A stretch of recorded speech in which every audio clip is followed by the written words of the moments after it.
Magandang hapon po sa lahat. Luzon, Visayas, Mindanao, kung saan kayong dako ng mundo po tayo nagbabalik dito sa aking YouTube channel.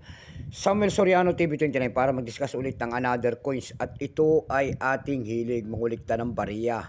Kaya ho tayo nandito nagsiseling ng kanilang mga halaga ang aking mga koleksyon at isa ho tayong kolektor. Ayan po.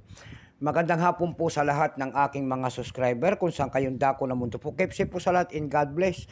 Maraming salamat po sa lahat ng aking mga subscriber dyan. Thank you so much. Maraming salamat din po sa nanonood doon sa aking FB page, Samuel Soriano. Lahat ng mga followers ko po doon. Maraming salamat. Ayan. Hihingi rin sana ako ng pabor doon sa aking FB page. Ayan, baka pwedeng pakipindot naman po ang follow button natin doon. Ayan.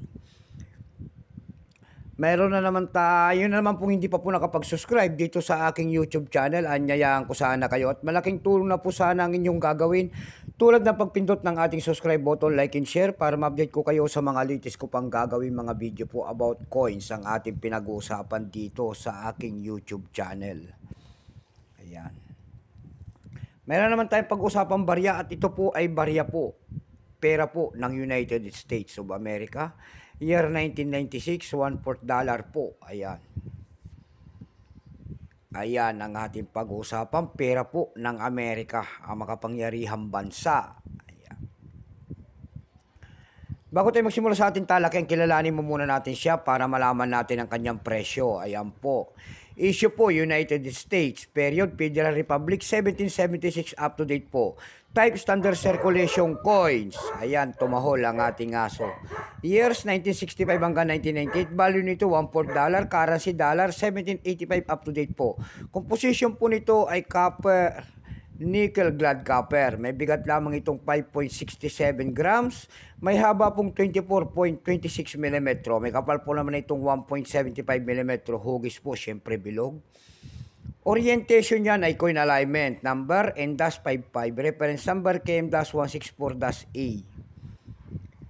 Ito, $1/4 po. Ayan. Ito pong year 1996 na ginawa po ng United States ay tatlo po ito. Tatlong klase. Ayan. Pero itong hawak natin, ito po ay year 1996 Philadelphia Mint. Ito po ay 17%. Kung ilang piraso naman ang ginawa ng United States sa hawak natin barya, ito po ay 925,140,000 piraso lamang po. May price na po ito doon sa ating numista.com, yung kanyang extra fine 16, almost uncirculated 16, ang circulated dito ay 61 pesos. Dako tayo sa kanyang presyo para malaman natin sa mga platform. Doon sa ating ebay.com na platform po, mayroon na tayo nakita doon nagbebenta nito ng 847 pesos. Nasundan po ito ng 731 pesos. Yung pinakamalit po doon ay $2.90. Dako naman tayo sa Carousel PH. Sa Carousel PH naman po, mayroon tayo nakita doon nagbebenta nito ng 500 pesos. Nasundan po ito ng 400 pesos. Ayan lamang po ang aking may babaging kanyang presyo sa ganda. So hanggang dito na lamang po, Luzon, Visayas, Mindanao, kung saan kayong dako na mundo po. Keep safe po sa lahat and God bless.